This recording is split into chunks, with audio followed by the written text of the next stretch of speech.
আমার ইন্ডাস্ট্রির লোক অনেক আর্টিস্ট আছে যারা বেকার বসে আছে। আমার ইন্ডাস্ট্রির লোক যেখানে কাজ পাচ্ছে না, আমি সেখানে তাদেরকে রেখে আমি কেন একটা বদনাধরা আর্টিস্টও আমি ইন্ডিয়া থেকে নিয়ে আসবো। আমি দেখি যে অনেক বড় বড় ফিল্ম 5 কোটি 10 কোটি 15 কোটি টাকার ফিল্ম হয়, কিন্তু সেখানে আমার বাংলাদেশি আর্টিস্টরা সুযোগ পায় না। সেখানে ছোটোখাটো একটা বদনাধরার আর্টিস্টও তারা ইন্ডিয়া থেকে নিয়ে আসে, টেকনিশিয়ানও তারা ইন্ডিয়া থেকে নিয়ে আসে, এবং ইন্ডিয়া থেকে সব কিছু মেক করে এনে যখন মুভিটা রিলিজ করে তখন আমার বাংলাদেশের হলে রিলিজ করে।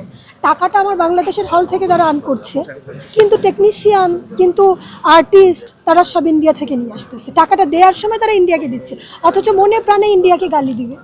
ইন্ডিয়ার কিছু খাবে না, ইন্ডিয়ার দ্রব্য খাবে না, ইন্ডিয়ার চাল ঢুকতে পারবে না, ইন্ডিয়ার গম ঢুকতে পারবে না, এটা ঢুকতে পারবে না, পেঁয়াজ ঢুকতে পারবে না। ইন্ডিয়ার আর্টিস্ট ঢোকাস কেন তাহলে?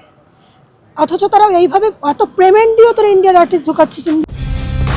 কালার এক্সপার্ট, জর্জ স্যাপ এবং মাইল্ড অন হ্যান্ডস টেকনোলজি সমৃদ্ধ অরিক্স ক্রিস্টাল ওয়াশ আপনার লন্ড্রি এক্সপার্ট। ইন্ডিয়ার আর্টিস্টদের নিয়ে কাজ করতেছিস, আর আমার বাংলাদেশের আর্টিস্টগুলো বেকার বসে আছে।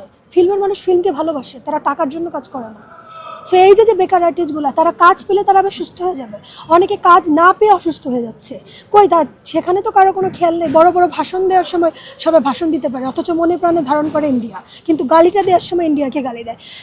দেখা যায় রিসেন্ট এত সুপারস্টারদের সাথে কাজ হচ্ছে না, অথচ ইন্ডিয়া যারা সিরিয়াল করতেছে এইসব নায়িকা নিয়ে এসে কাজ করাচ্ছে, 5 লাখ 10 লাখ 40 লাখ দিয়ে ওটা কি তারা কাজ করাচ্ছে। অথচ আমাদের বাংলাদেশে এত সুন্দর আর্টিস্ট আছে, কই তাদেরকে তো কেউ চুজ করছে না। বাংলাদেশে কি নায়িকার অভাব আছে?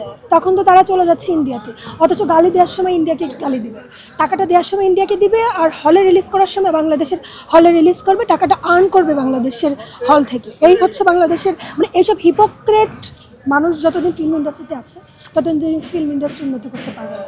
আমি এই মুভিটি করতে গিয়ে আমার ফার্স্ট প্রযোজনার মুভি ছিল, তো ফার্স্ট কাজ করতে গিয়ে আমি অনেকটা বাধার সম্মুখীন হয়েছি।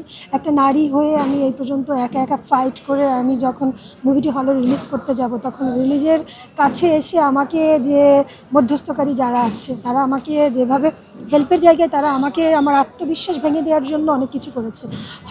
হল পর্যন্ত আমাকে মুভিটি যেতে দেওয়া হবে না এবং দর্শক পর্যন্ত আমি পৌঁছাতে পারবো না, এরকম অনেক সিচুয়েশন তৈরি হয়ে গেছিলো। কিন্তু আমি আমার বিশ্বাস হারাইনি, আমার বিশ্বাস নিয়ে আমি যুদ্ধ করে আমি 15টি হলে দিয়েছি এবং বাঘা বাঘা হলে দিয়েছি, এবং একটি হলও আমার মুভি নামাতে পারে। একটি হলও চন্দ্রিমার মতো হলে প্রথম দিনেই 34,000 টাকার উপরে সেল হচ্ছে, তো এটা আসলে অনেক বড় প্রাপ্তি। তো ওই জায়গা থেকে আমি দর্শকদের কাছে পৌঁছাতে পেরেছি আমার মুভিটা। আমি স্যাটিসফাইড। আমি দর্শকদের নতুন কাজ উপহার দিতে চাই, নতুন আর্টিস্ট উপহার দিতে চাই, এবং ফিল্ম ইন্ডাস্ট্রির জন্য কিছু করতে চাই। আমি চাইবো ফিল্মে যারা আছেন তারা সবাই আমাকে হেল্প করুন, আমার পাশে থাকুন। আমি এই সময়ে এসে যদি এত বড় রিস্ক নিতে পারি, তাহলে আমি যদি ফিল্ম ইন্ডাস্ট্রিতে ভালো সময় আসে তখন আমি কি করতে পারবো। তো আমি সবাইকেই বলবো সবাই আমার পাশে থাকেন, দর্শক আমার সাথে আছে। আমি দর্শকদের হলমুখী করতে চাই, বিনোদনের জায়গাটা সুন্দরভাবে আমি পরিপূর্ণ করতে চাই। দর্শক আপনারা হলে গিয়ে মুভি দেখবেন। খিলাড়ি মুভিটা 3য় সপ্তাহে 10টি হলে চলছে, ঢাকা বিজিবিতে চলছে এবং চন্দ্রিমা সাগরে চলছে।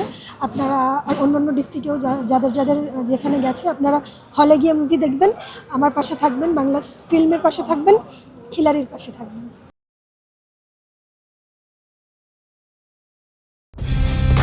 কালার এক্সপার্ট, জর্জ স্যাপ এবং মাইল্ড অন হ্যান্ডস টেকনোলজি সমৃদ্ধ অরিক্স ক্রিস্টাল ওয়াশ আপনার লন্ড্রি এক্সপার্ট।